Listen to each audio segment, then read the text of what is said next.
Good day. It's a wonderful, beautiful day.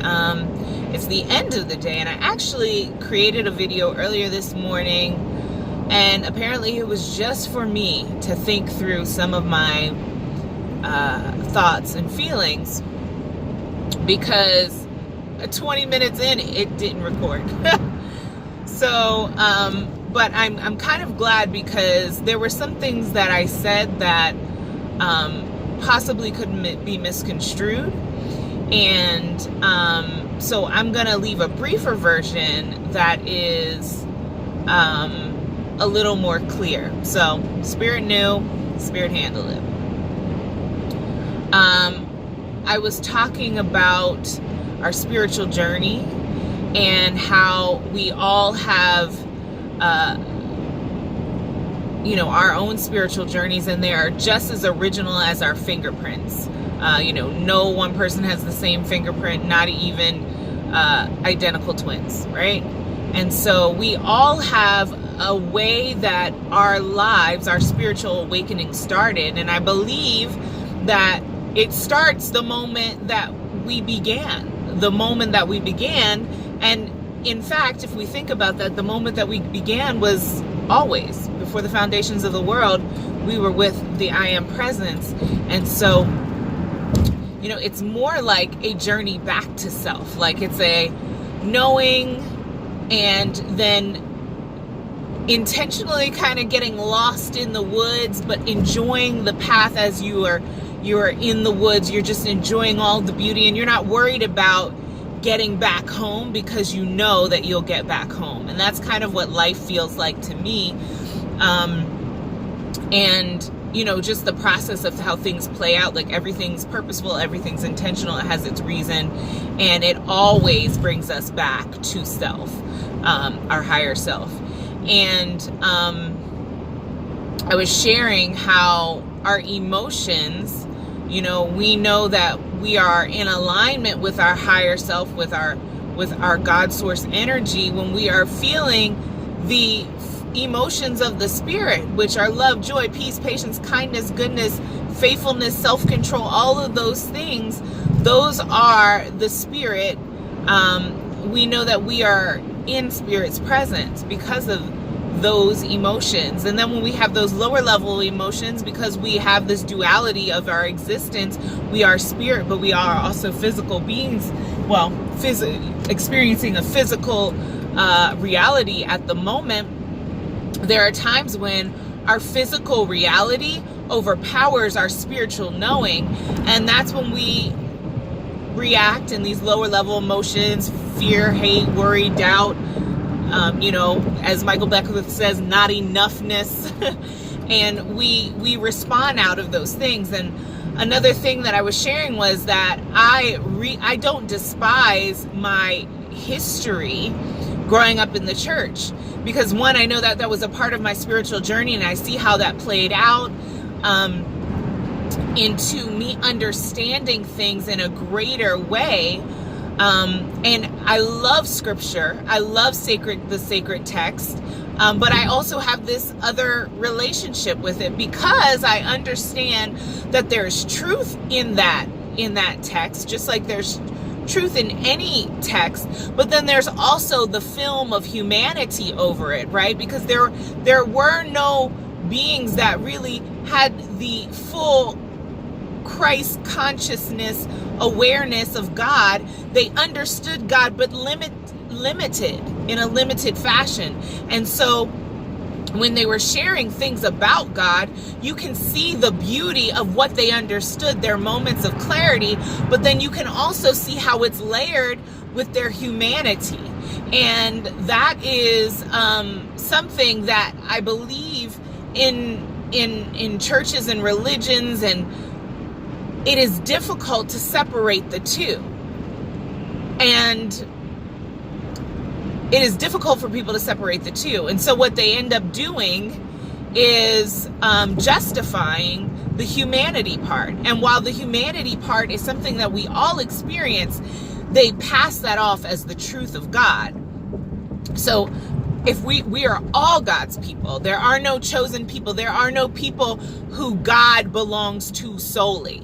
There is no my God, our God. It is God. It is source. It is the creator that created all things and all people and revealed itself to all things and all people, right? And so when we have that awareness and that understanding, we can remove the film of chosen people and, holy wars and things like this that people really cling to. And even the idea of I'm filtering.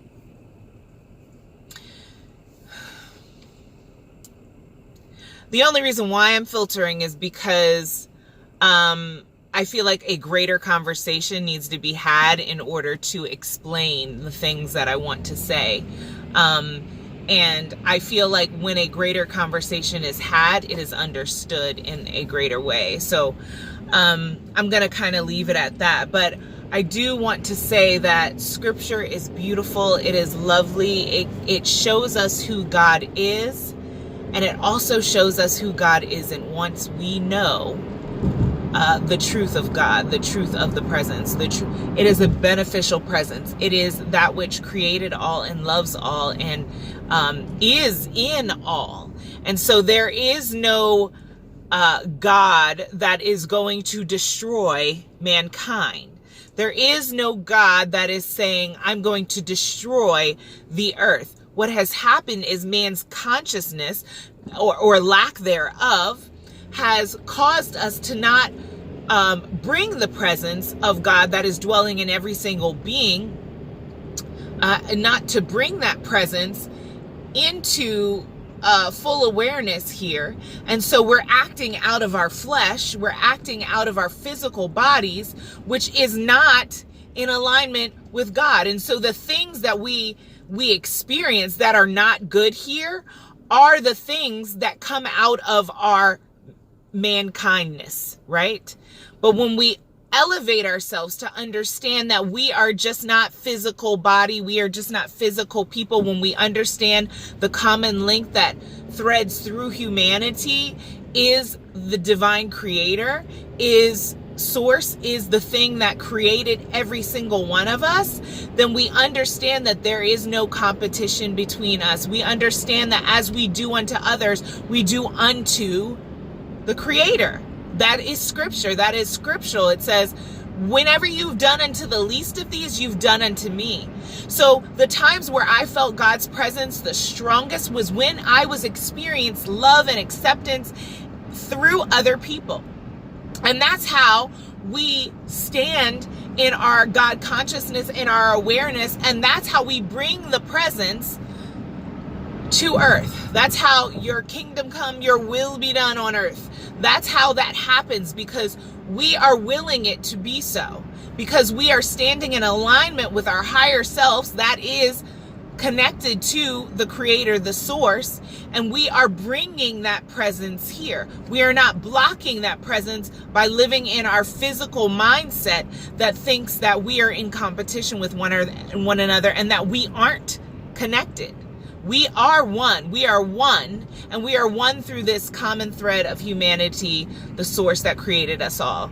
And so when we do good things unto other people, even when they don't deserve it, we are doing things unto God. We are showing the love of God. We are showing the presence, the beneficial presence of source, and how it wants to live and move through us and be present through us and express itself through us. When we do the opposite, when we are living in our physical awareness and our, we do things that are opposite of what God would do. And so thereby we are bringing negative. We are not being a beneficial presence. We are taking away. And so that's what brings this destruction, war, hatred, oppression. That's what brings all of those things.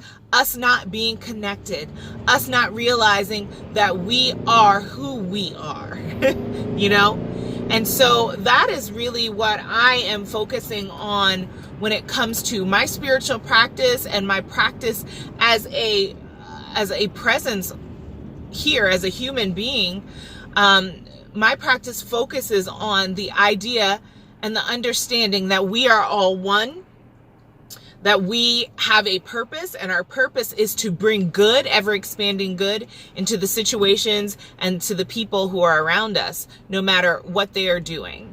And so when there's more of us doing that and being that, we lift the vibration, we lift the condition of our world. And that's how we change our world. We don't change our world by coming at them with the same amount of force that they're coming at us with. We become like them if we do that. The only way that we can see great change in the hearts of people and in our world as a whole is for us to understand that we are one, and that we give grace and space to everyone we come in contact with, knowing that we all are doing unto ourselves when we do unto others. All right, so hopefully this one recorded, and have a great weekend, guys. It's going to be a great one. I know it's going to be great.